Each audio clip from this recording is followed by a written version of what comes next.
Let me ask you something. Have you ever been broken, betrayed, discarded, or underestimated just because you dared to stand in your truth? Have you ever been the woman who gave everything, your love, your loyalty, your spirit, only to be left with the silence of those you helped, the judgment of those who never knew your story, and the sting of injustice? If you have, then this message is for you, because I've got news for every woman who has ever cried herself to sleep. God has not forgotten you. You were wronged, but you are not finished. You were hurt, but you are chosen. And I'm here to give you 7 undeniable signs that the God of justice, the God of vindication, the God whose EES in secret is standing with you. And once you hear them, you will never see your pain the same way again. Because today, we flip the script. Today, you realize you're not being buried, you're being planted. Stay with me to the end, because the sign, it'll shake every lie you were told and remind you of the queen you were always meant to be. Let's begin. When a woman has been wronged, betrayed, silenced, overlooked, or even broken, it's easy for her to believe that her pain has no purpose. It's easy to sit in that dark place and think, why did this happen to me? But what if I told you that the very thing meant to destroy her is the exact thing God is going to use to raise her up? The first sign that God is standing with the woman who was wronged is this. He turns her pain into power. We live in a world that often defines people by their wounds. A world that points to a woman's scars as evidence of weakness. But not God. God doesn't waste a single tear. Not a single betrayal. Not a single sleepless night. Not a single injustice goes unnoticed. When you feel like your soul is bleeding, like your heart has been ripped apart by people you trusted most, it can feel like you're alone. But that's the moment right there when heaven starts to move. You see, power doesn't come from perfection. Power comes from pain that has been surrendered. God doesn't need the woman who's never been broken. He needs the one who's been through the fire and still dares to get back up. The one who walked through hell but still carries heaven in her eyes. That kind of woman, that kind of pain, that's holy ground. And when God sees her take her pain and hand it over, instead of hiding it, something supernatural happens. He transforms it. It doesn't happen all at once. It doesn't come wrapped in glitter or applause. It often starts in private. In the middle of the night, when she chooses faith over bitterness. When she decides to forgive, even when she wasn't given an apology. When she prays, even though her heart feels like it's in pieces. That's where the power begins to build. Not loud, not flashy, but unstoppable. And one day, that same woman people once pitied, she becomes the one they look up to. That same story they used to whisper about behind her back becomes the story that breaks chains for someone else. That pain becomes her platform, her voice, her vision, her anointing. It becomes the very reason doors open that were once sealed shut. And no one can take credit for it but God. She doesn't need to chase validation. She doesn't need revenge. She doesn't need the people who walked away to come back and say sorry. Because now she carries something they can't touch, divine authority. Not because she's perfect, but because she let God walk her through her imperfection. So if you're that woman right now, sitting in the ashes of something that should never happened, know this, your pain is not the ending, it's the beginning of your power. Let God breathe on it. Let Him rebuild you. Because the woman who rises after being wronged, she doesn't just come back, she comes back anointed. She doesn't need to raise her voice. She doesn't need to shout her truth from the rooftops or force people to believe her side of the story. Because when God is standing with the woman who is wronged, she begins to walk in a kind of quiet authority that confuses everyone watching. While others might expect her to retaliate, to lash out, to defend herself, she does something completely different. She stays still.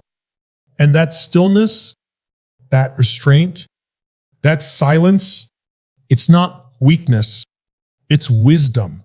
It's power. It's a sign that heaven has taken over the battle. When a woman has been wronged, the natural instinct is to speak up, to clear her name, to fight back. That's the human response. But when God steps in, something deeper happens. She realizes she doesn't need to prove anything, because truth doesn't need a defense team, it needs time. And God's timing is always better than ours. What people say in secret, what they twist and distort, what they use to tarnish her reputation, God hears all of it, and He doesn't stay silent forever. No, He steps into the situation in ways no one can predict. He begins to dismantle the lies piece by piece, not by using drama or public spectacle, but by orchestrating truth to rise to the surface in the most undeniable way. While others are busy talking, He's preparing a table. While her enemies plot, He's aligning justice. There comes a moment when the people who once believed the worst about her begin to see her differently. They can't explain it. They don't know why the gossip doesn't hit the same, why the rumors start to feel hollow. But something shifts, and that shift is God. He begins to silence every tongue that spoke against her. Not through loud confrontation, but through quiet vindication. This kind of woman walks into rooms differently. Not because she's trying to prove she's healed, but because she knows she's not who they said she was. She doesn't need revenge to feel whole. She doesn't need exposure to feel justice. Because the moment she handed her pain over to God, she handed Him the right to fight on her behalf. And when God fights for you, there's no need to fight like the world does. He doesn't just bring justice, He brings clarity. He exposes, He convicts, and He lifts. She's not quiet because she's afraid. She's quiet because she's protected. And sooner or later, the world will see it. You see, the people who tried to tear her down didn't realize they were actually pushing her into position. The people who excluded her, talked about her, betrayed her, they were unknowingly playing into a bigger plan. Because every no she received, every time she was pushed away, it only made room for the right doors to open. God doesn't just restore what was lost, He replaces it with more than she ever imagined. And He does it in a way that everyone sees it. The same people who said, she'll never recover, are the ones who'll say, how did she get there? The same rooms she was kept out of are the ones where her name is now being spoken in honor. Not because she forced her way in, but because God opened the doors no one could shut. It's not just success, it's vindication. It's elevation with purpose. It's a comeback that tells the truth without ever needing to explain the pain. She rises because she's been refined. She rises because the fire didn't consume her. It cleared the path. She rises because her trust wasn't in people, platforms, or approval. It was in a God who knows how to rewrite every story. And this time, the spotlight doesn't expose her. It reveals her. There's a moment when the woman who was once counted out becomes the woman others look up to. Not because she's perfect, but because she didn't quit. Not because she had all the answers, but because she surrendered to something greater than herself. She rises not with revenge, but with radiance. Not to prove a point, but to fulfill her purpose. And every single person who once misunderstood her, doubted her, or tried to bury her, they're going to witness what happens when God says, now watch her rise. Because when God stands with the woman who was wronged, her comeback is not a return, it's a revelation. When God is standing with the woman who was wronged, something powerful begins to happen around her. Things shift. People shift. Atmospheres shift. What once felt like isolation turns into divine alignment, and she starts to notice something she didn't expect after all the betrayal, all the silence, all the heartbreak. She's not alone anymore. The people around her begin to change, not by accident, but by design. God starts placing the right people in her path. People who see her without judgment. People who recognize her strength instead of being threatened by it. People who were assigned, not just attracted. That's when she starts to understand what looked like abandonment was actually divine subtraction. God had to remove the ones who couldn't carry the next chapter of her life. The people who couldn't celebrate her healing, who only felt powerful when she was broken, who only stayed loyal when she was silent. Their absence isn't a curse, it's preparation, because God is getting ready to surround her with something better, alignment over attachment, destiny over familiarity, purpose over comfort.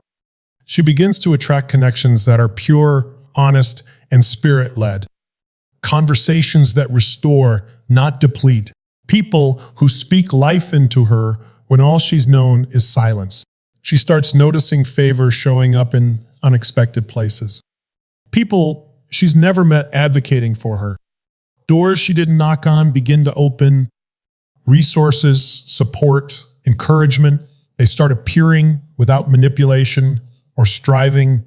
That's not coincidence. That's not networking. That's divine favor.